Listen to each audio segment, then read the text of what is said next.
all of us are, equals. So I hope that way we can bring about some changes. और यहाँ पे एक example I remember, I read an article where in it was mention that in America in one of the kindergartens बच्चों को बोला गया कि आप 2 लाइन्स बनाइए, आप 2 क्यू बनाइए, और कुछ भी नहीं कहा गया. This was the only command which was given, this was the only order which was given by the teacher, and all the girls formed made 1 queue, all the boys made 1 queue. So सारी लड़कियां एक तरफ हो गई एक line में और सारे लड़के एक तरफ हो गए एक लाइन में. कि और उनको कोई भी ऐसा मिला नहीं था डायरेक्शन कि लड़कों को एक तरफ खड़ा होना है और लड़कियों को एक तरफ खड़ा होना है.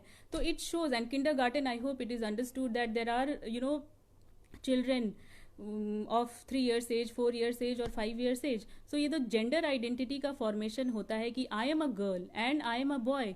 ये ऐसा सोचा जाता है कि इसमें बहुत समय लगता है, एडल्टहुड में होता है कि once you grow up only when you realise that okay I am a girl, I am a boy, I am a man, I am a woman. नहीं, ऐसा नहीं होता है. There are various researchers who have proved through their researches that by the age of 5 a child develops his or her or their gender identity. So they are very clear कि मैं एक लड़का हूँ, मैं एक लड़की हूँ, या मैं कौन हूँ. they are very clear about that. Now, boys and girls are also expected to take up different sports and games in schools. So schools are also again responsible somehow in perpetuating such gendered ideologies in their premises, and teachers' perception of students again is very important. So as a teacher, what do you perceive about a particular student being a male and being a female. So आप एक student के बारे में क्या सोचते हैं, ये भी बहुत मैटर करता है कि उस स्टूडेंट की जेंडर आइडेंटिटी कैसे फॉर्म हो रही है. How are you socialising that particular student. So we need to be very careful. Then when it comes to workplace, we know that there are various ways by which workplace socializes us. There are various rules and regulations at the workplace also, different rules and regulations for different gender people. So if you are a man and if you show your assertiveness, if you show your anger, तो work place में ऐसा माना जाता है कि fine, वो तो आदमी है, वो तो मर्द है, और गुस्सा दिखाना तो मर्द का एक ट्रेट है, एक काम है, तो it's considered to be very normal. But if the same kind of aggression and anger is somehow shown by a female employee, that is not considered to be normal, because females are supposed to be soft, to be nurturers, to be emotional. How can they show their aggression and assertion and as well as anger? So workplace also is responsible for the perpetuation of various gender stereotypes. Now another example is from nursery rhymes. So there are various nursery rhymes which I have found to be too sexist. I'll just give you one example. So there is a Hindi rhyme which goes like this: mummy की रोटी गोल गोल, पापा के पैसे गोल गोल. और उसके बाद और भी है कि दादा की पगड़ी गोल गोल, दादी का चश्मा गोल गोल. But we will concentrate just on the first line, mummy की रोटी गोल गोल, पापा के पैसे गोल गोल. तो अगर एक 2 साल का, 3 साल का, 4 साल का बच्चा ये सुनता या सुनती है, तो I mean what will that child come to understand, that रोटी बनाना या किचन का काम जो है वो मम्मी का है, और पापा के पैसे गोल गोल, मतलब पापा is the one who is earning for our family. So we need to understand that this is, I mean, these are very subtle forms of gender stereotypes, but they still prevail, and they are highly responsible for creating a solid impact on the on the soft minds of these toddlers and these children. So mummy की रोटी गोल गोल, पापा के पैसे गोल गोल. तो mummy का काम है रोटी बनाना और पापा का काम है पैसा लाना घर में, और this is again one form of gender stereotype. Now, which gets perpetuated through the media. So media is full of gender stereotypes. हमारे पास ऐसे बहुत सारे एडवर्टीजमेंट्स हैं. For example we have this Axe perfume और डिओडोरेंट का advertisement, जिसमें कि ये बताया जाता है कि if a man applies that deodorant of a particular brand or a perfume of a particular brand, so many girls will start running behind him. So what are we actually, trying to portray to the society? What kind of advertisements these are, which are responsible for creating such gender stereotypes in the society? तो आप एक particular brand का soap लगा लीजिए, आप एक particular brand का perfume लगा लीजिए, और आपके पीछे सारी लड़कियां दौड़ती चली आएंगी. This is one example of a sexist and gender stereotypical advertisement. Now another example I would like to give from literature. So we can't say that जो भी किताब हमारे पास है, whether it's English literature, Hindi literature, Bangla literature, African literature, American literature, all literature are full of gender stereotypes. I will start from our own country and our very own Subhadra Kumari Chauhan. Fine, she I'm not doubting her capability as a poetess. I'm not doubting at all her ability, but I just want to pinpoint one of the lines of her poems about Jhansi ki Rani, wherein she says that खूब लड़ी मर्दानी वो तो झांसी वाली रानी थी. So खूब लड़ी मर्दानी वो तो झांसी वाली रानी थी. Fine, she is praising a woman. वो झांसी की रानी की तारीफ कर रही हैं, लेकिन how is she doing that? I mean, she is equating her courage, she is equating her valor to that of a man. Mardaani comes from the term mard means man.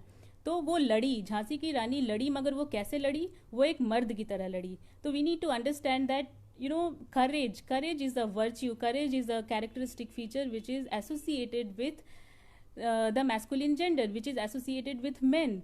तो वो खुद एक औरत थी, वो एक औरत की तारीफ कर रही थी, लेकिन वो तारीफ जो थी वो एक मर्द की तुलना में थी कि खूब लड़ी मर्दानी वो तो झांसी वाली रानी थी. And there is a feminist critique to that she too understands courage to be a masculine virtue. So, and it doesn't only end here. Almost all literature is full of sexist language. For example, we always use man and woman, boy and girl. I'm sure you also must not be finding many of you might not be having any problem with that, but in my class also there are many students who say that what is the problem if you use the term man first and woman after that, or boy first and girl after. No, there is a problem. We need to understand that who has written such texts. So almost all texts till date have been written by men. They have been writing has been a male dominated sphere. So man and woman, why can't we write? So whenever I personally I'm also a victim of such gendered socialization process, and I don't deny that I am not a victim of patriarchy. Fine, there are various ways by which my thought processes have been shaped. So I also habitually I write on the green board or white board or black board man and woman, but the moment I realize कि man and woman को woman and man भी लिखा जा सकता है, there should not be any problem with that. अरे सदियों से तो मैन एंड वुमेन ही लिखा जा रहा है, और बॉय एंड गर्ल ही लिखा जाए, बॉय पहले मैन पहले. तो one should not have a problem now if I write woman first and man later and girl first and boy later. So there is persistent use of sexist language in literature. Then another example could be we just say that God is great. Okay, so many times I ask my students, I write God is great on the whiteboard and I tell them write another statement about God, and I'll tell you 99% of the times, or 99.9% of the times, the response is in the form of he. So God is great, and somebody wrote he takes care of all of us or everyone. So have you seen God? Have I seen God, or have you seen God, or has anyone seen God? No. But the assumption is that God is a female, God is a male, sorry. So God is a male, God is a man, and therefore the second statement always goes on like he takes care of everyone. Fine, these are all, I'm not going to deliberate upon these questions. These are all questions, these are all ideas for us to reflect upon. I just wanted to say that there is not a single sphere of our life which is not gendered. So the way we sit, girls are told, लड़कियों को कहा जाता है कि ऐसे पैर फैला के मत बैठो. That way you are exposing your sexuality, which is not considered to be good for girls and women. So the way we sit, ऐसे खाओ कि आवाज़ ना निकले मुंह से, ऐसे बैठो कि you are considered to be a proper girl and proper woman. पीठ के बल साइड साइड लेट के सो ताकि तुम्हारी सेक्सुअलिटी एक्सपोज ना हो, तुम ऐसे कपड़े पहनो, तुम अगर बाहर जा रही हो तो इतने टाइम पे अंदर तुम्हें आना है. So these are all restrictions. I don't say that you know these are all I mean, men do not have any issues in the society, but the kind of issues which women face are, one needs to understand that they are extremely different from the kind of issues which any other gender face, which basically the men face in the society. Therefore, there is a strong need to challenge these stereotypical assumptions, because stereotypes limit expectations of what women and what men can do. And I would also like to tell you here that women को समझा जाता है कि she is the best nurturer, she is the best provider for the family. Okay, that is a stereotype, but patriarchy also negatively affects men by pushing them into the role of the breadwinner. क्या आप ऐसा कहेंगे कि सारे के सारे मर्द, सारे के सारे आदमी घर से बाहर जाके 4 पैसे कमा के लाना ही चाहते हैं? क्या सारी औरतें घर में रह के खाना ही बनाना चाहती हैं? क्या वो बाहर नहीं जाना चाहती? या सारे के सारे मर्द मतलब घर में नहीं रहना चाहते? उनको मतलब I mean nobody is born with a cooking gene. You can't say that all women are good cooks. You can't say that all men are the bread winners. So nobody is born with a cooking gene. So women are not born with a cooking gene, nor men are born with that gene of a breadwinner or the provider for the family. So we need a kind of blurring of these boundaries, and it is because of these negative and diminished conceptions of women and girls which are the greatest barriers for gender equality, and we need to tackle, we need to challenge them, we need to break them wherever those images appear. Now, it is a fact that such barriers and stereotypes have been broken today by many women, but still, even today, if someone says, astronaut, engineer, truck driver, pilot, so the image which comes to our mind is that of a man, never that of a woman. And it is here that the importance of, we are all talking about equality, we are all talking about challenging the stereotypes, women breaking the stereotypes, women challenging the stereotypes, and coming out of the four walls of the house, fine. But we need to also understand that how have these been possible. So one important way by which these women have been able to break the boundaries and challenge the stereotypes is because of the emergence of the discipline of gender studies or women's studies.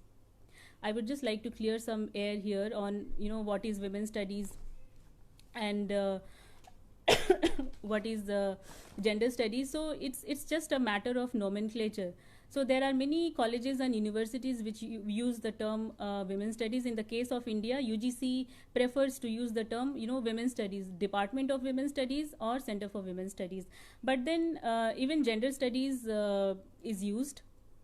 In the Western world, the majority of the educational institutions, gender studies is used. So there is, even if I teach women's studies, even if I am associated with the Center for Women's Studies, it doesn't mean that we just focus on the issues which are specific to women. No, because even if it is called as a Center for Women's Studies or a Department of Women's Studies, the focus is on all the genders, and when I say all genders, it includes the third gender as well.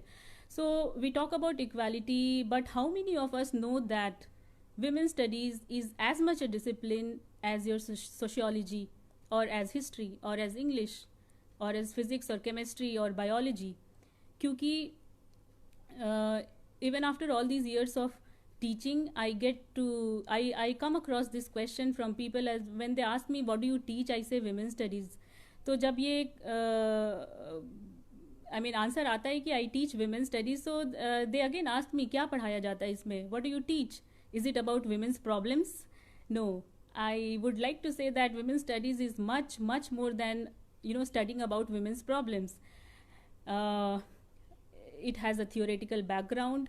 it has an activist approach to things. So women studies और gender studies बहुत ही, I mean, ये जैसे आपका history, sociology या कोई भी discipline है या सब्जेक्ट है, वैसे ही women studies भी एक डिसिप्लिन है, and we need to understand that many of us, many of my own students, even if they take up my I mean course or paper in women studies, they are unaware that women studies exist, has been existing right from 70s as an independent discipline. Okay, so whatever you call it, it is an interdisciplinary discipline that basically starts with the social and cultural construction of gender. So women studies या gender studies में क्या basically पढ़ाया जाता है? तो it starts with sex gender debate. What is sex and what is gender? It talks about patriarchy, it talks about gender identity formation, gender socialization processes and agents of gender socialization. It talks about feminism and various feminist theories. It talks about masculinities. It talks about a lot more things. And across the globe, the first accredited women's studies course was held at Cornell University in 1969 in America, and women's studies is supposed to be the academic arm of the feminist movement. So women's studies as a discipline, इसका emergence माना जाता है कि जो 19th और 20th century की जो feminist movements रहे हैं उससे ये उभर के आया है women's studies as a discipline. और सबसे पहले ये 60s में as a field of study शुरू हुआ था, और इसके कुछ कैरेक्टरिस्टिक फीचर्स हैं which I would like to delve upon. So there are a few important characteristic features of women's studies or gender studies. The first is that women's studies is supposed to be interdisciplinary. Now interdisciplinary से मतलब ये है कि women's studies as a subject draws from the insights and contributions of many different academic disciplines. So it doesn't say that, okay, I'm not going to borrow anything from history, I'm not going to take any ideas from sociology, I'm not going to take up anything from English or Hindi or any kind of a literature. No, it is called, the very beauty of women's studies is that it is interdisciplinary, because it borrows from different existing disciplines and therefore it enriches itself. And the second major characteristic feature of women's studies is that it is intersectional.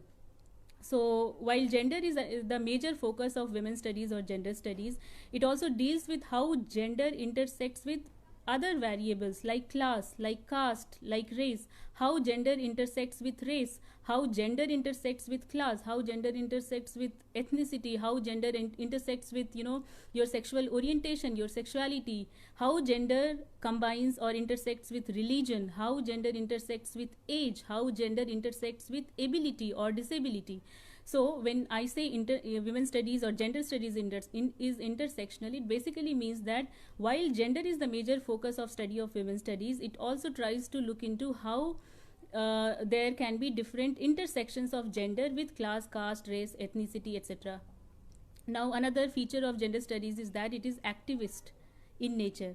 So women's or gender studies firmly believes that academic analysis must be connected to our actions. So ये बस theory पे focus नहीं करती है या करता है, it also focuses on activism. So theory has to be equally combined with activism.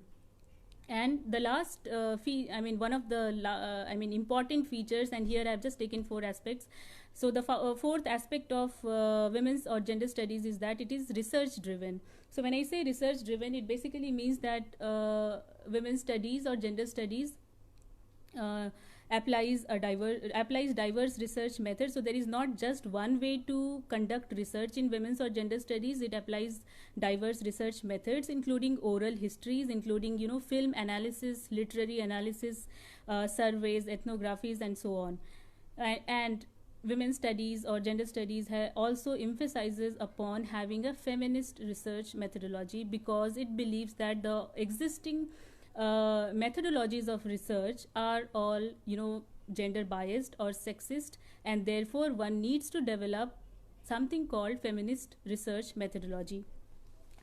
Now coming quickly on to, you know, what are the various areas which are studied under women's and gender studies.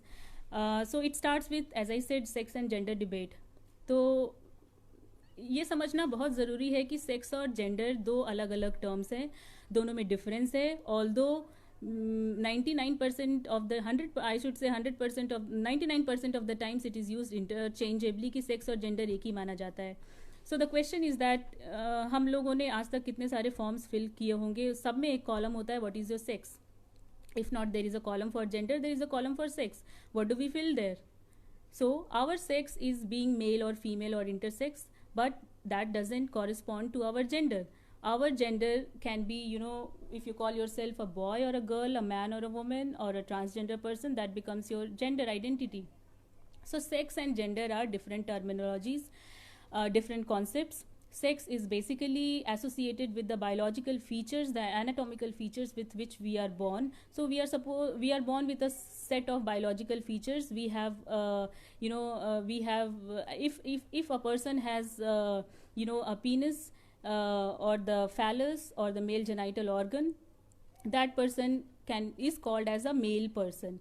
Fine. Similarly, if a child is born with a vagina, that child is termed as a female child. So this is what sex is. Sex is all about our biological and anatomical features with which we are born. We don't have a say in changing our sex unless and until we go for a medical intervention. Now, based upon our sex, suppose if somebody is born with male sexual characteristics, that person will be assigned a certain set of roles and attributes by the society because of those biological and anatomical features. So if a child is born with a male with a set of male sexual characteristic features, that child will be given all those roles and attributes which are considered to be masculine. So that child will be supposed to be, supposed to have rationality. That child will be said that okay, you can't cry in public, or like that. Also, being too emotional is not a masculine trait, it's a feminine trait, and therefore you should try to hide your emotions. So the point which I want to make here is that gender is a social construct. So based upon our biological features or anatomical features, the society gives us certain rules to follow.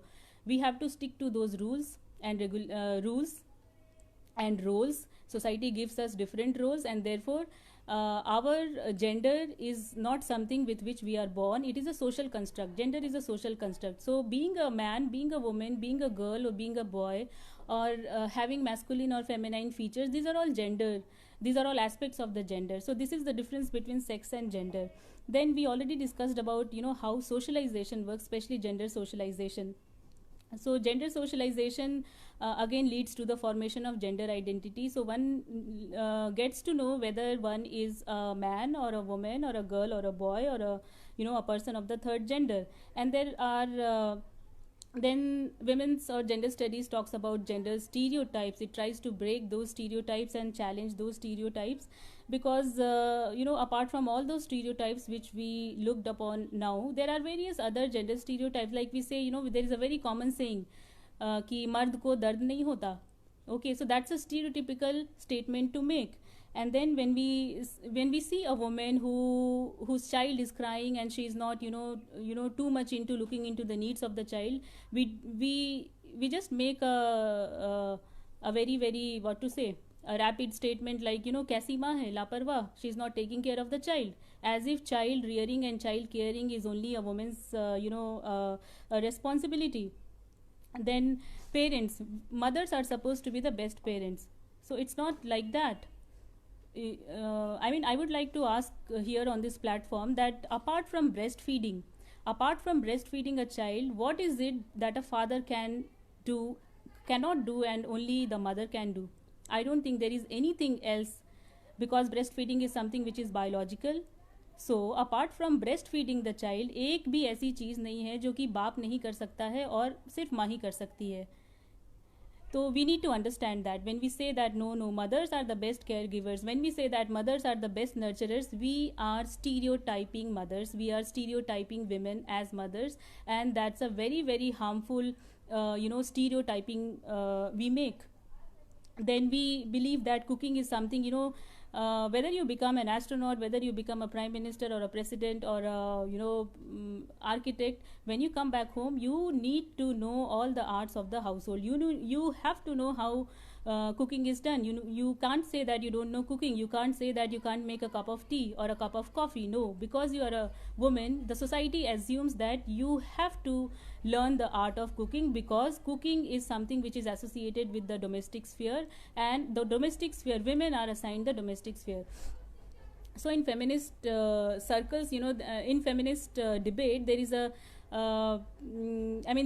almost all the feminists have challenged this strict divide between the public and the private, whereby the public life is assigned to the men, the private life is assigned to the women. So these are the various gender stereotypes which are prevalent in the society, which gender studies as a discipline talks about. And then coming to patriarchy, okay, it's a very very well heard term, I should say. So what is patriarchy?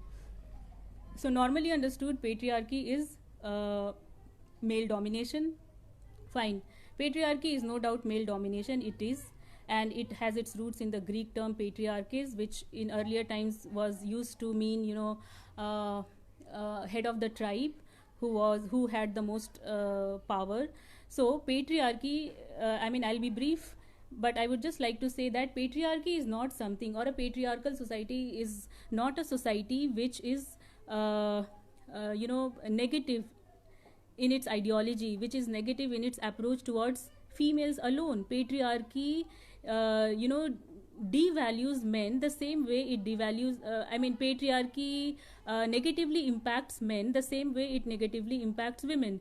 And just now I said that आदमियों को कहा जाता है कि तुम आदमी हो, तुम मर्द हो, तुमको तो बाहर जाना ही है, तुम्हें तो कमा के लाना ही है. How can you sit at home being a man? No, this is a stereotype. This is a kind of pressure put on men, which men themselves fail to understand, that patriarchal society is negatively impacting me as well by pushing me into the role of the breadwinner. And as I said, सभी मर्द, ऐसा नहीं है कि सारे के सारे मर्द चाहते ही होंगे या चाहते ही हैं कि मैं बाहर जाऊं और कमा के लाऊं. बहुत सारे ऐसे मर्द हैं, which who just want to sit at home, and they want their partners to work outside the four walls of the household. So we need to understand that patriarchy is not only detrimental to women, patriarchy is detrimental to men as well.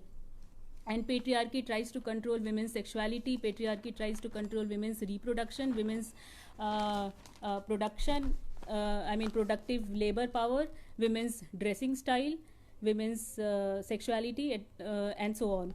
Now, because we are discussing about gender studies, so okay, masculine and feminine gender are very well known to almost everyone.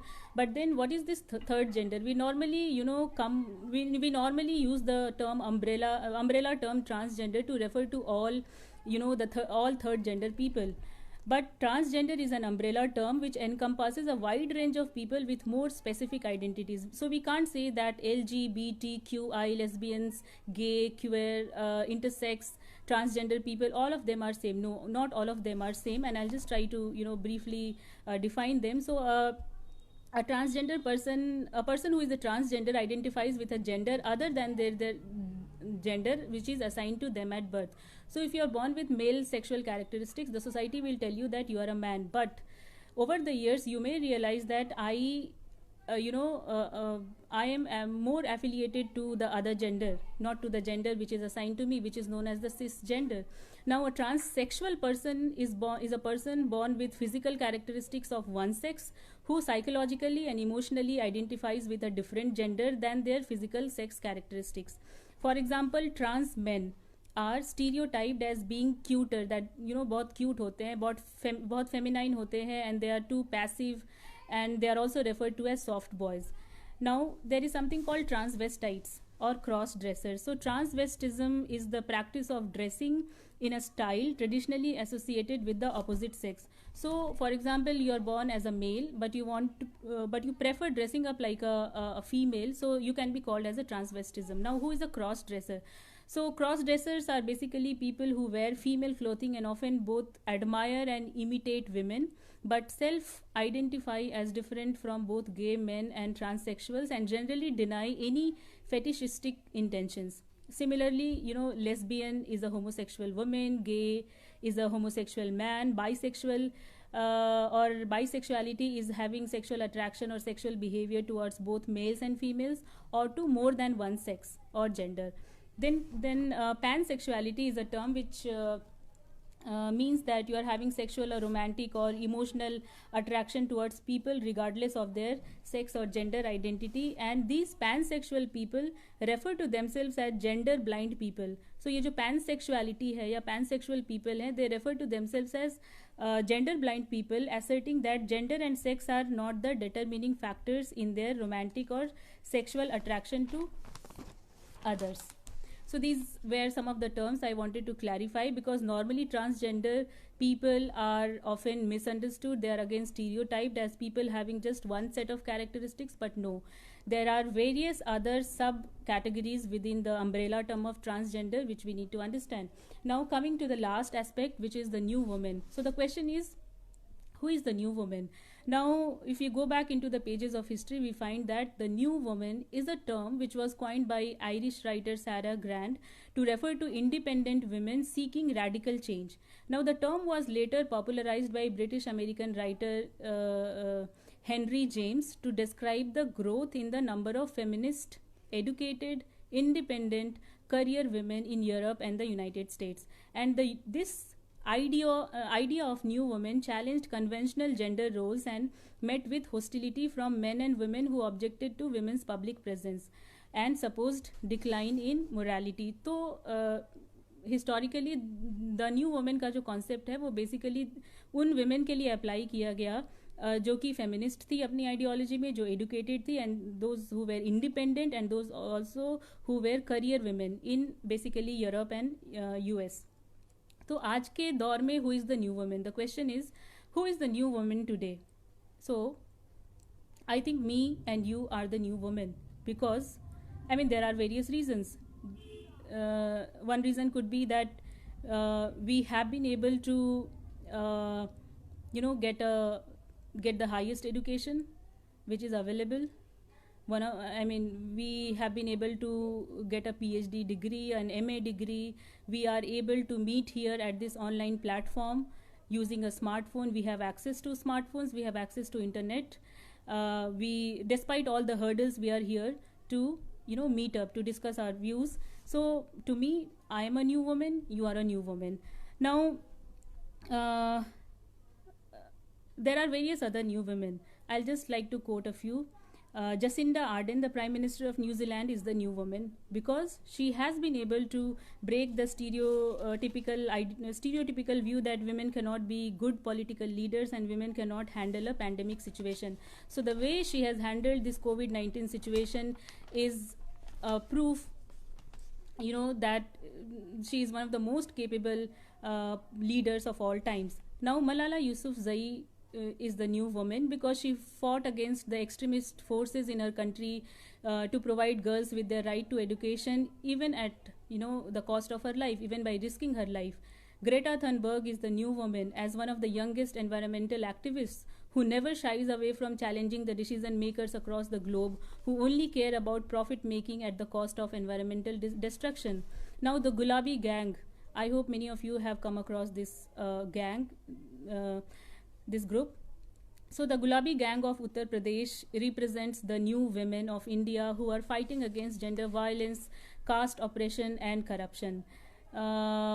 To me, lawyers Menka Guruswamy and Arundhati Katju are new women because being a lesbian couple, they fought together to strike off Section 377, which criminalized homosexuality.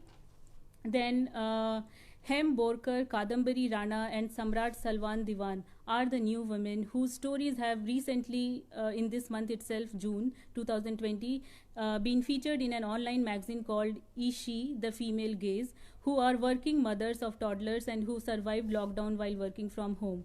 However, these are not the only, please do not misunderstand me when I say that these are the new women.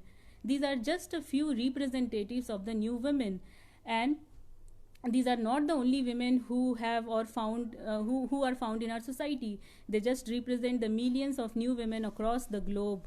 And it is also important to note that the new woman is not always the urban, middle class, educated woman. The new woman is also there in the remotest parts of the villages. The new woman is also the illiterate poor woman who at her own level is trying to fight gender stereotypical assumptions in the society, who is trying to challenge the stereotypes and who is trying to break the barriers in the society. So this new woman should not be confused with only the working class educated independent women. And these names are just the names, and these are just the stories of every working woman, each and every working woman, whether whether that working woman is in India or America or Africa or Nepal or Taiwan, whatever place they are, this is the story of every single working woman. And we need to change, if we as individuals want these kinds of new women to be in our lives, or if we want our daughters and sisters and mothers and whatever females are around us to be the new women, we need to change the mindsets. We need to start breaking off the barriers. We need to start challenging the stereotypes, and we need to move away from this concept of ये देवी को पूजने वाला जो concept है. Fine, we do not want to be treated as devis. Please do not do that. We actually do not want that you treat us like goddesses. I personally do not want that. Just treat us like just treat us like a human being. Just treat us like your equal partners. So there is no need to worship us. There is no need to put us on some pedestal and worship. There is just a need to understand that women also are human beings. Women also have their due share of rights. Women also should have access to all the rights, opportunities which are given to the other gender, to the other group of people in the society.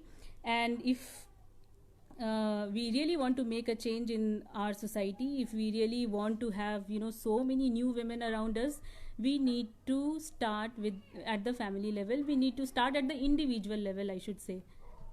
So fine, thank you for the patient hearing. Thank you so much.